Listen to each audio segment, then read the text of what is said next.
Good morning. We are in New Baltimore, New York. Sometimes we forget where we're at. And we're at Donovan Shady Harbor Marina.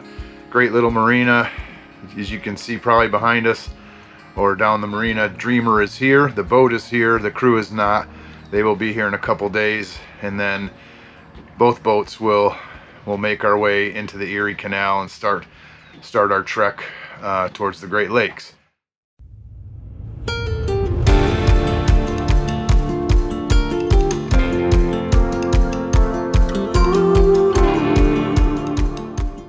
We're sitting here for a couple days. We're going to do some boat projects, and we've been checking on Dreamer.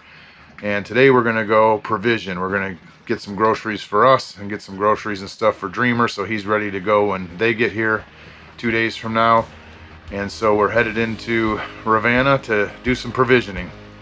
It's been a while. It's been a while. It's time. It's time.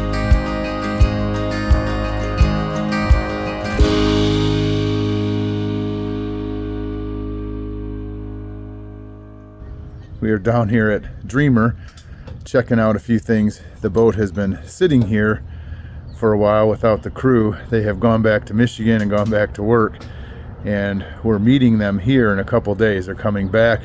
They're going to spend a couple days to move the boat as far as they can, and we're glad we were able to arrange traveling with them again. And we're also on a sort of a delivery mode to get ourselves back home to Michigan. The last few weeks here will be some pretty good miles and some pretty long days because we have some obligations back home we need to get back to. So we're down here checking out a few things for Dreamer before we go provision, and hopefully in a couple days we get to see them and travel with them for 3 or 4 days before they have to park the boat and return back home. They're going to complete their loop in short segments like that throughout the course of the summer, and we will continue on into Lake Ontario and make our way through the Great Lakes. We are taking an Uber about 10 minutes north of Donovan's Shady Harbor Marina to the town of Ravenna, where we are provisioning not only for Andromeda, but we're also provisioning for Dreamer.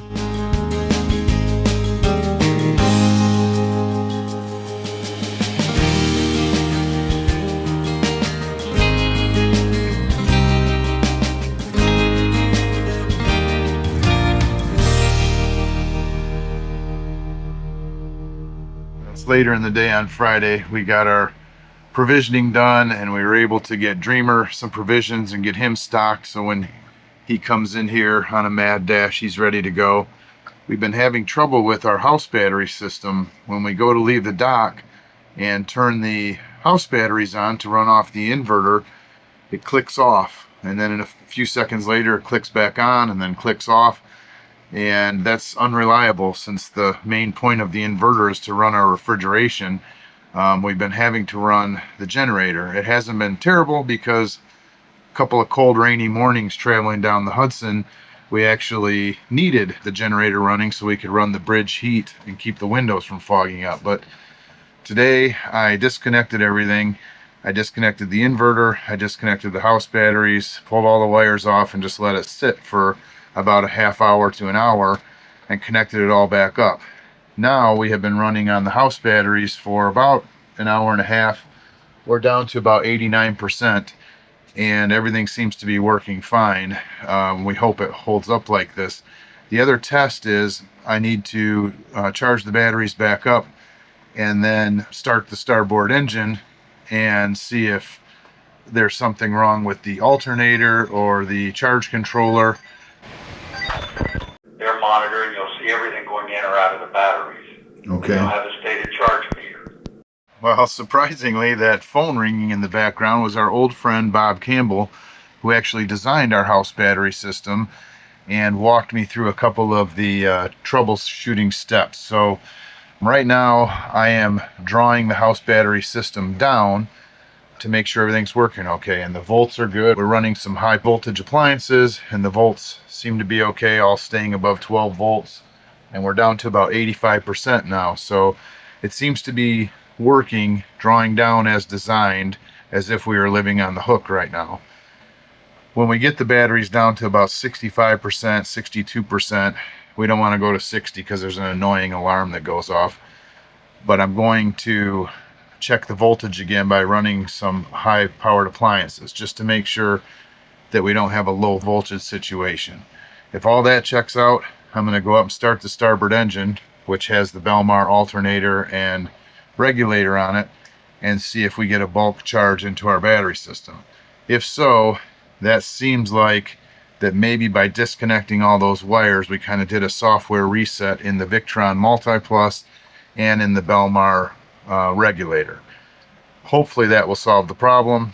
If that all checks out with good bulk charging from the alternator and good voltage, I'll shut the engine down.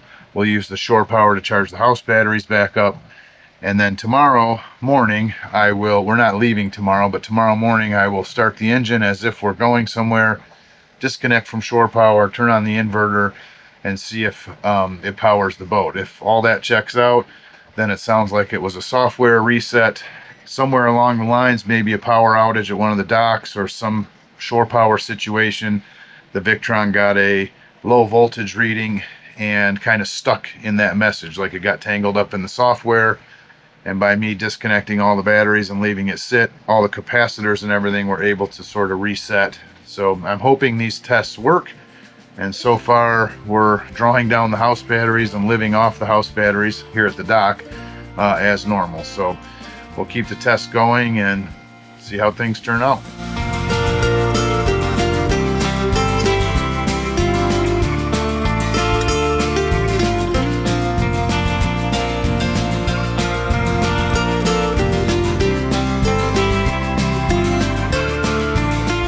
See here, we're discharging 30 amps or so. I have as much AC loads on as I can.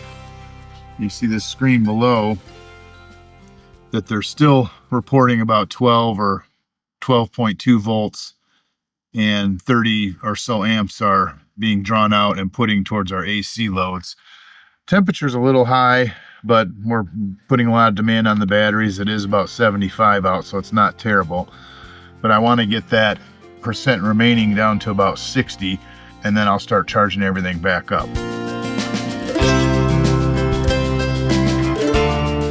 So here we're drawing about 189, 190 amps off the house battery, and that's because I've put the microwave on. It's a high-powered appliance, and I wanted to increase the amps to make sure that the volts didn't drop. With that much amp draw, if we were to notice the volts dropping below 11 or down in the 10 range, it might mean a problem with the health of the battery. But that's a good sign that we're able to draw 189 or 190 amps off the house batteries, but the voltage remains strong. So that's a good sign that the house batteries are still healthy.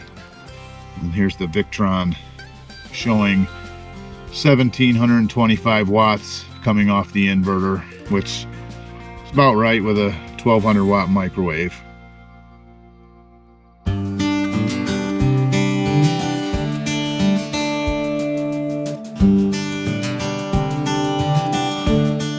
After a long day of running around in Ubers for groceries and working on our battery issues, it is time for a nice dinner and a cold beverage.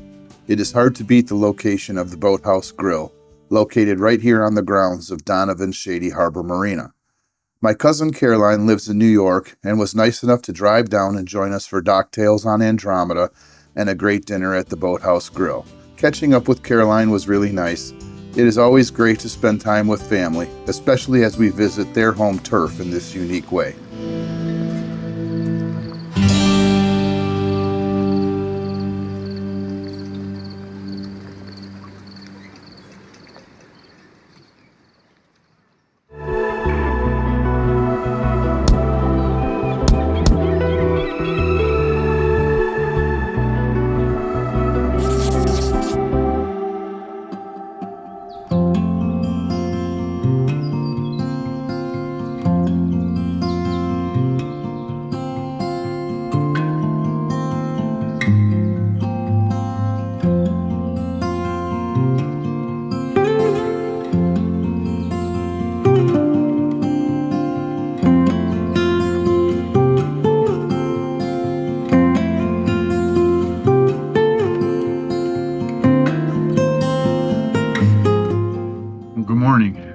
Today's the last day we'll be sitting here at Donovan, Shady Harbor, before we head up to Troy and get into the Erie Canal tomorrow morning once Scott returns to Dreamer. So as we worked through our house battery issues yesterday, it seems like everything's working fine. I think disconnecting everything and basically giving the computer software and the chips inside the Victron a hard reset or a hard reboot, everything seems to be working. We have one final test today where I want to start the engine, disconnect from shore power, and make sure that the inverter works while we're underway. That's the point of our house battery system, and that's how we maintain our refrigeration underway without running the generator. But because the house batteries have been acting up, we have run the generator for the last few trips, again, to keep the food from thawing out, and decided to check the oil in the generator and found that when we had the oil change at Saunders, the generator seems to be overfilled with oil. So it's up way too high on the dipstick, like maybe they added one more quart than they should have or something. But I've asked around. I actually got a hold of our friend Brett at Saunders and asked him, and he thinks that we should pump that extra oil out of there and get it down to the correct fill level on the dipstick. And I kind of agree. There was no problems, no soot, no smoke, but I think it makes sense to pump it out. So we're going to pump that out today, test the inverter one last time, and kind of get the boat all ready to go for tomorrow morning.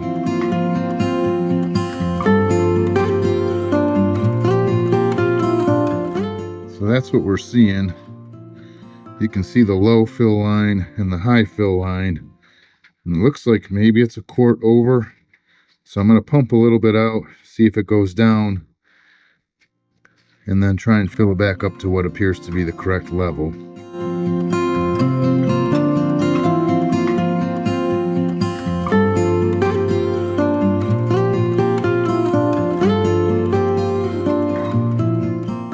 Alright, so we pumped a little more than a quart out, and it appears to be about a half a quart low. So probably wasn't that bad, but had 2 or 3 people recommend that I pump the extra oil out. So I'm going to put about a half quart back in, and hopefully that reads about full.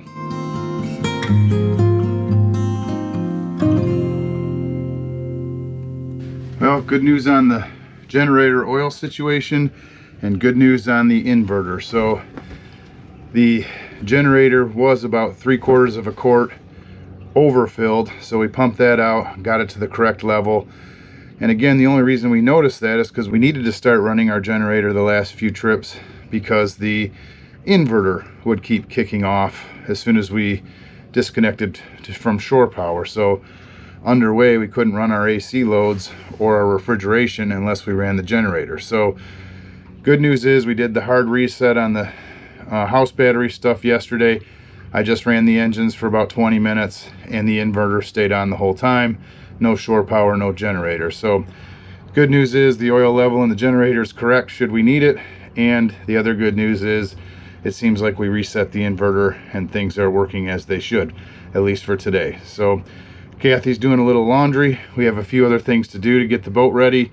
And again, Scott gets in tomorrow morning right around 9:30 or 10 and its engine's running. And we head up to Troy, go through the federal lock and start our Erie Canal run. Albany, New York is often referenced as the start of the Erie Canal.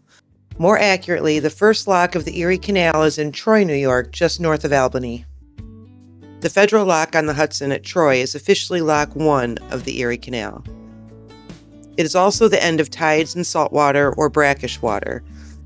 We will then veer west and begin the series of locks on the Mohawk River and Erie Canal as we make our way towards Oneida Lake in western New York.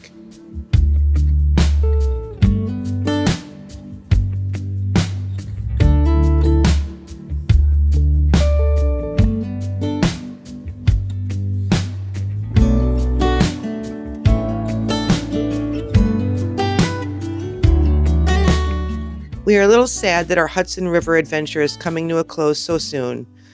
We are once again transitioning to another type of waterway, and we find ourselves balancing the nerves of the upcoming locks and lock schedules with the excitement of navigating the historic Erie Canal and once again to be traveling with our friends on Dreamer.